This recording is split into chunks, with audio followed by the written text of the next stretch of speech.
explosion of conspiracy theories flying fast and furious over the internet.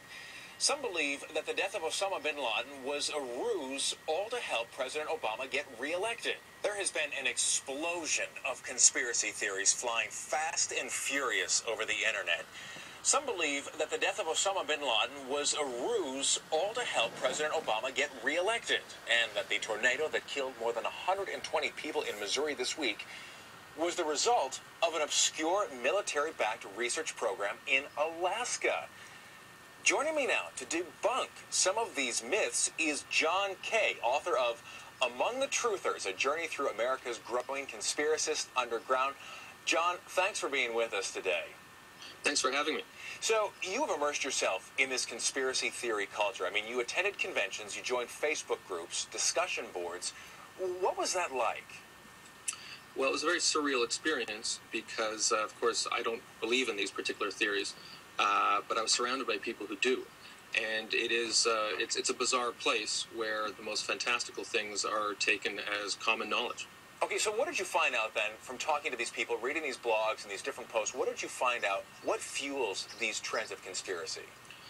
Well, the number one ingredient is distrust. Distrust not only in government, but in all public institutions, including the mainstream media. And in fact, as soon as I identified myself as someone who worked at a newspaper, it was immediately assumed that I was in the power of the elites, if you will. No one really thought that I would give them a fair shake. And these are people who inhabit a media world entirely contained by the internet, fringe sites. They don't read newspapers. They don't listen to the radio.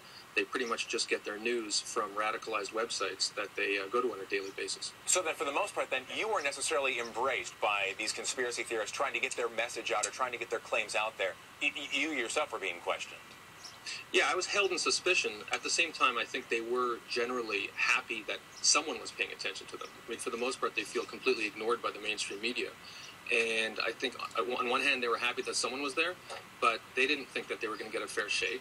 And the reaction to my book has been in that vein. They just assume that since I'm from the mainstream media, I'm not going to take their views seriously. Okay. So now, what was the most bizarre finding of all this research that you did?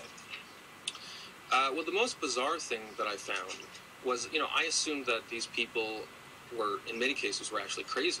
But what was bizarre is that many of them are extremely well educated. Many of the people I interviewed for the book are actually have PhDs, college professors, and it seems that there is actually a positive correlation between intelligence and education and many of these conspiracy theories. So it's the exact opposite of what I expected. Okay, so then how strong are their arguments? I mean, do they lay out their claim and they just say conspiracy, and then they just leave it right there? Or, I mean, do they really detail out their line of thinking? Oh, sometimes it's extremely detailed. In the case of the 9/11 conspiracy theories, they will talk to you for hours and hours and hours about the precise kind of demolition that was done, the chemical analysis of the dust at the World Trade Center, NORAD,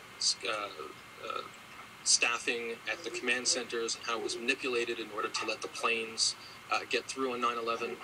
Many of these people spend 10 to 12 hours a day on the internet, and they're sort of like idiot savants. They just made themselves experts in the minutiae of the conspiracy theory that they're obsessed with.